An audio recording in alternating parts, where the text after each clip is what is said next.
So, I want you guys to give a welcome to Christina Williams.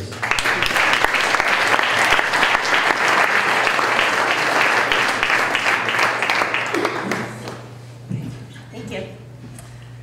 For the past 3 years, I've been working for a company called JOYN. Mel Murray, the founder of JOYN, has been my mentor for many years. JOYN is a for-profit company headquartered in Rajpur, India. We make beautiful fashion products handmade by artisans who do everything from the weaving to the block printing to the stitching. At JOYN, we know that the more hands that touch the products, the more jobs we can create for people, and the more joy we can bring to people's lives. This business model is completely contradictory to modern business principles, but it's working.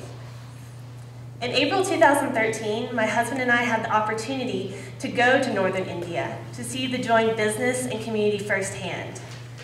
As is the experience for many of us when traveling abroad or going to a big city, the first thing we noticed was that there were people everywhere. We saw the poor, the disabled, street kids begging for money. We saw the vast expanse of a slum community and the peaceful but very isolated world of a leper colony. And we got to meet the individual men and women working for JOYN, people we had heard so many stories about. These people had become Mel and her husband Dave's new community, and we saw the way they intentionally engaged with people that society had said were unworthy or undeserving, people that society had excluded or had been isolated from community. We got just a small taste of what life was like for the Murrays when we were there, but we came home really inspired. And yet, as we settled back into our life here in Fayetteville, we had this very unsettling realization. We had been surrounded by the poor and the marginalized when we were in India, and we saw the way that Mel and Dave intentionally engaged with them. But we came home and we started looking around, and we were like, where is everyone? Where are the poor and the homeless in our community, and how do we find them? We realized that on a day-to-day basis, we didn't see all that many poor or homeless people. Not on the streets, not in our neighborhoods, not on our paths to work. As Christians, we are called to love people where they are, but it is hard to do this when we are not where they are.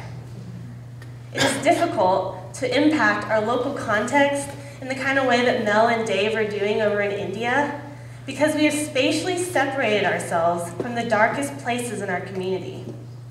What this means is that our daily lives and interactions have become very distant from those who are strikingly different than us, those who have different beliefs and values, those who act differently from us, and those who live in the parts of our city that we rarely visit.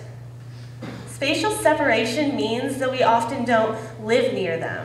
We don't go to the places they go or do the things they do. We don't talk with them or know their stories. And this physical distance acts as a barrier for us to both understand and engage the poorest, most broken, and most oppressed people in our community. Government policies have tried to address some of the issues of spatial separation, forced integration through busing, vouchers for the low income to relocate to better neighborhoods. But we as the church have an opportunity to impact our local city. We often think the go command of the Great Commission means we have to go to a foreign country, and sometimes it does. But maybe we can take the same go principle that we apply overseas and apply it here to our city. We can engage our city by going. But what this means is that we have to intentionally go to the places that we're currently separated from. Look for people that we don't normally see, and intentionally engage with people and with groups that we may be unfamiliar with or even uncomfortable with. We talk about cultural engagement and we hear sermons and teachings on service and outreach, but we often struggle to convert this knowledge into action. A significant outcome of this is that those outside of our church community often don't see how the church is beneficial for society. Recent research by the Barna Group found that when the unchurched were asked to describe what they believed are the positive contributions of Christianity in America, almost 50% couldn't think of a single positive impact of the Christian community. It's unfortunately easy for people to see what we're against rather than what or whom we're for. While we often think of poverty as a measure of lack of material resources, sociological research has shown that the poor are often very socially isolated and disempowered and excluded from society. These are social relational needs that we often overlook because we're so focused on meeting these material needs. And in order to more holistically engage our city, we need to think beyond just meeting these material needs and start thinking, how do we engage with people? How do we develop relationships and build community? How do we do life with people? With the ultimate goal of restoring people to right relationships with themselves, with their families, and ultimately and most importantly, with God. We know that meeting immediate relief-type needs can be a first step to forming a relationship, but it's just the first step. Do we see the relationships that we have in our church and in our small groups as something that's valuable? Something valuable that we can share with other people? We can use our social connections, the people that we know, and the relationships we have as a resource to address social isolation. We can use our groups to include people. Sometimes we can do this within the structures that already exist, and sometimes the structures aren't so effective and we need to create new structure. I'm a sociologist, so I always want to be talking about the group and emphasizing the importance of group behavior, not just the individual. You don't have to do this alone. We as a group can go, and we as a group can invite others in.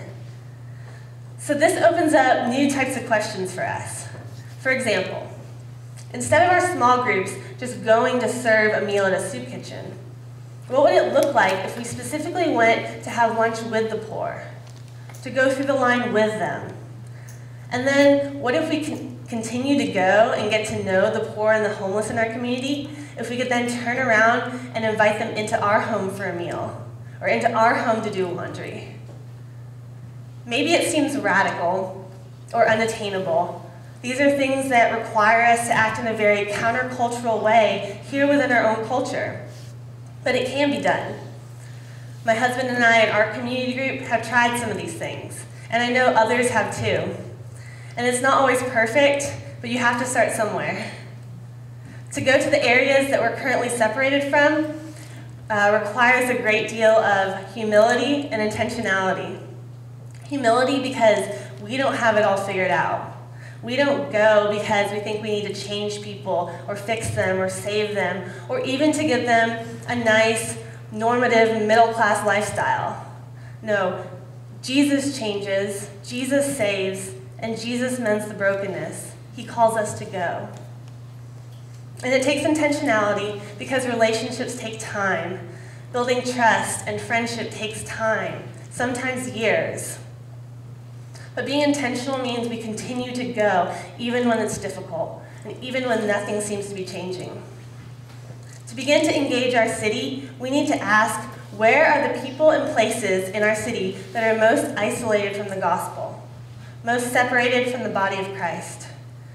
And then we need to humbly and intentionally ask God for opportunities to go. If we're not asking for opportunities, are we really that willing? And then when God gives us those opportunities, which He will do, the question becomes, will we make ourselves available to go? Just as we seek to learn more about people's culture when we engage in overseas missions, we need to do the same thing here in Northwest Arkansas. We don't just go storming in. We need to learn more about the lifestyles of people that are different from us. Learn where they spend their time, how they live their lives. And then we need to go and see what it's like. Meet people and hear their stories. What do they say their needs are? Why are they in the situations they're in? We need to pray with them and build community with them and learn to love them where they are. So the question is, where is God calling you to go? What people or group is it for you in your community group? It's not really a question as to whether God's calling you to go. The question is where. Thank you.